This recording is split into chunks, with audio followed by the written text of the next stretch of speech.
한국이 세계 최강의 스텔스 순항 미사일 생산 공정을 완벽하게 한다. 중국이 한국의 스텔스 순항 미사일의 무서운 위력에 겁을 먹은 이유를 밝혀 세계가 놀랐다. 위해 만들어낸 또 다른 무기체계 하나가 게임 체인저가 될 듯합니다. 바로 한국산 스텔스 순항 미사일. 5분 만에 중국 핵항공모함 격침. 2살입니다. 국산 전투기 KF-X 탑재되어 예정이니 촬영 공대지 미사일 타우러스라고 불리기도 하지만 실제로는 이 세상보다 훨씬 무서운 무기에 대한 책이었다. 물론 계획된 사거리 5,000km를 가진 보다 진보된 미국 순항 미사일이었다. 알려진 K350보다도 앞으로 최강의 특공대에게 미사일이 될지도 모를 철용이 진면목은 무엇이며 구체적으로 어떤 성질을 가지고 있기에 최강의 게임 최적화될 것이라고 난리인 걸까요? 지금부터 알아보겠습니다. 전문가는 감사하겠습니다. 요격에 불가능한 차세대 전투기가 등장할 때 세계는 빠질 수밖에 없었습니다.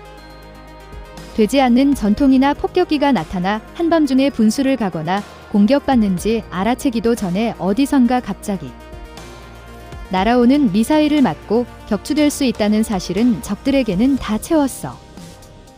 그런데 기술 개발 이어지며 이제는 스트레스 전투기를 만들 필요도 없이 미사일 자체를 데이터가 탐지하거나 투잡하기 어렵게 만드는 것이 가능해졌으며 이제는 이를 대량으로 운영할 수 있는 C-17 수송기 폭격기 역할을 할 수 있게 시리가 더 편하고 있습니다. 스트레스 소나기 살이 얼마나 무서웠으면 이수와 같은 스트레스 미사를 사업자는 것이 전략 무기 제한 협정. 여기에 금지될 정도였는데 특히 AGM-129 안 되지 않는 이상이면서 적국에게 멸망에 가까운 대로 줄 수 있는 475km 1억의 W10 수 있는 데다가 B-52 폭격기 한 대 정승호 밥이나 달고 다닐 수 있기 때문에 두려운 존재가 있었는데요. 핵탄도 미사일 AGM-129 개량형인 AGM-129B까지 나왔고 송산도장 AGM-129 시각 개발자 예정이었으나 냉전이 종식되고 비용이 너무 많이 든다는 이유로 취소되었습니다. 하지만 이후에 나온 AGM-158 이제는 핵탄두를 잡자재 나눠 강력하고 못 오셔서 등으로 인해 중국이나 국적과 같은 국가들이 가장 무서워하는 무기체계 중 하나가 되었는데요. 조인트 에어로스페이스 스탠드오프 미사일. 제준이 무서운 이유는 영상을 가지고 있으며 덕분에 기존 순항 미사일의 아웃CS 가나자 여의도로 포착하기 어렵다는 것이었습니다. 450kg 동탄으로 가진 GS 보장 관성항법 유도 적외선 호밍 유도 방식으로 잡을 찾고 종말 단계 사는 놈으로 목표를 인식하는 채점은 날아가는 속도가 시속 200km로 비교적 느린 아음속 순항 미사일의 특징을 가지고 있습니다. 하지만 사거리가 굉장히 길다는 장점을 가지고 있는데요. AGM-158경 사거리가 370km라고 이를 개장한 AGM-158P 제2의 경우 무려 1200km에 달하는 무시무시한 사거리를 가지고 있습니다. 158D XR의 경우는 보다 더욱 사정거리가 절어나 1600km 사정거리를 가지를 예정인데요. 내고문의 경우 제정을 B-1BB2B52FF 16 통합하여 운영 중이고 앞으로 5세대 스텔스 전투기 F-35A 통합살 것이라고 합니다. 이제는 폭격기가 아닌 C-17 수송기 안들 무려 70대는 제점을 운용하는 무지막지한 계획하고 있는데요. 제일 긴 사정거리와 함께 여의도로 찾을 수 없는 스텔스 기능, 강력한 패시브 센서와 위성 유도 방식 등으로 인해 요격시키기가 상당히 까다로운 무서운 무기입니다. 그런데다가 2000파운드 항공폭탄의 버금가는 의령까지 가지고 있어 잘 갖추어진 현대식빵에서 매우 역적 인물인데요. 그런데 우리 대한민국에서는 이런 많은 장점을 가진 잼을 도입하지 않고 KP-300 타우러스 대신 도입하게 되었습니다. 왜 이럴까요? 원래 한국 본부는 북쪽의 주요 전략 표적들을 공격하기 위해 기상, 소상, 소종, 공중 발사, 미사일 전력 일환으로 총 38억 원을 들여 F-15K 가장 착한 순항 미사일 로키드 마틴의 AGM-158 제점을 268 도입하려고 있습니다. 하지만 막상 미국에서 문제점이 드러나며 개발이 가격이 상승하는 결과가 발생했는데요. 미국에서는 대전에서 기술적 문제가 자꾸 발생하자 출석일을 내주지 않았고 한국 본부는 이를 대체할 제품을 찾아갔습니다. 내 대체품이 바로 독일과 스웨덴 공동 제작한 K350 타우러스 공기순환기 사려는데요. 뛰어난 성능으로 유명한 미디어 공대공 미사일 만드는 엔비디아의 독일제과 칼구스타프 무반동총을 만든 사복버스.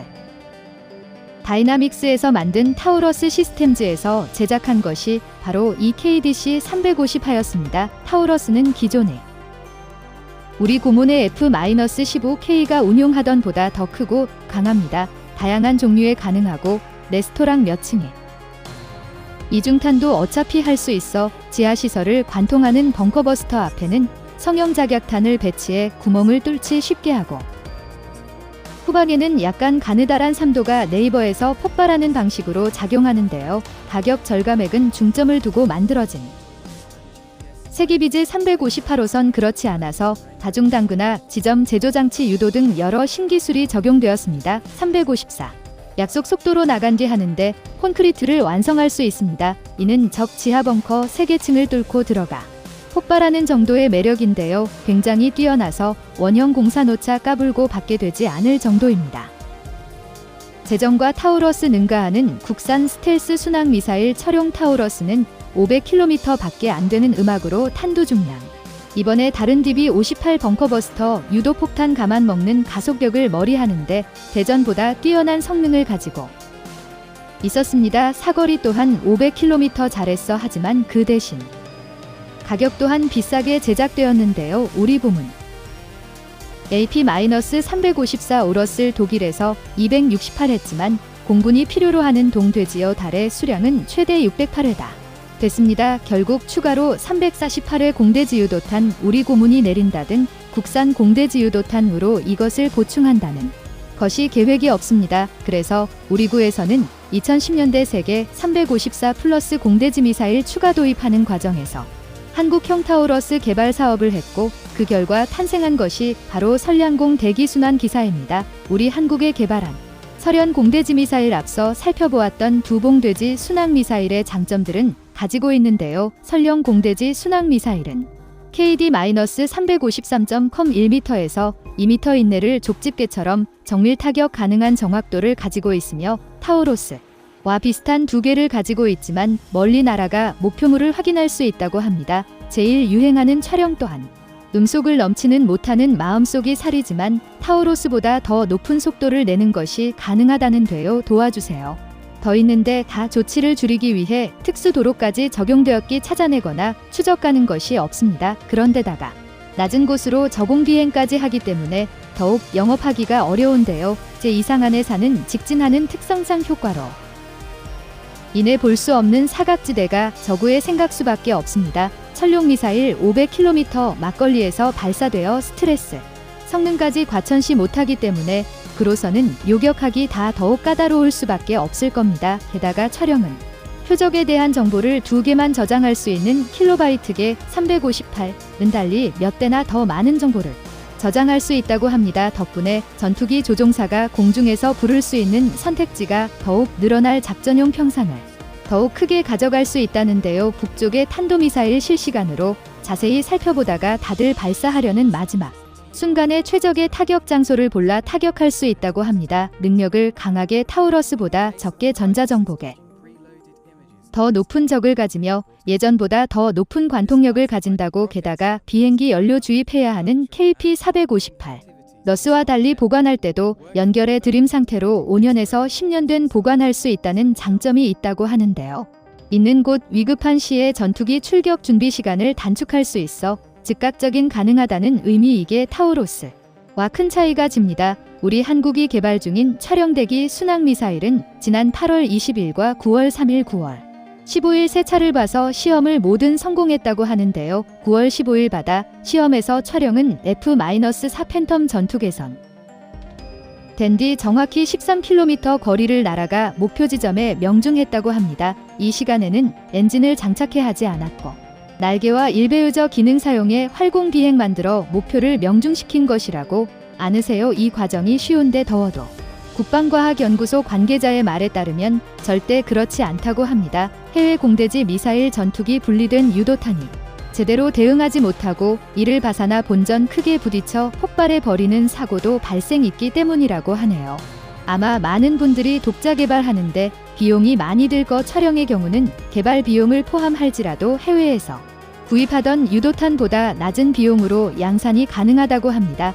독자적인 제조 기술을 받고 있기 때문에 해외 수출 해도 문제가 없다고 하는데요. 사거리가 900km 일어난 미국의 대전 순항 미사일을 도입한다고 합니다. 우리의 차량은 사거리가 500km를 넘는 수준으로 제정렬보다는 사거리 받았습니다. 하지만 그 대신 더 강한 관통력을 비용 또한 타우러스보다 더욱 저렴하다는 장점을 가지고 있죠. 중국은 어떨까요? 종목은 80 유도포탄 인 500개 받았습니다. 하지만 이 텔레 500은 설령과는 달리 지하갱도 르반 통화 내 능력이 없고 최대 사거리 도고장 90km 수준으로 굉장히 있다고 하는데요. 설령 공대지 미사일 벌써 상당 공원 대만이 완료되었고 정밀유도 분야에서 높은 기술력을 가진 우리 한국이 이를 KF-21 통합하는데 성공한다면 우리는 들어가는 것보다 더욱 강력한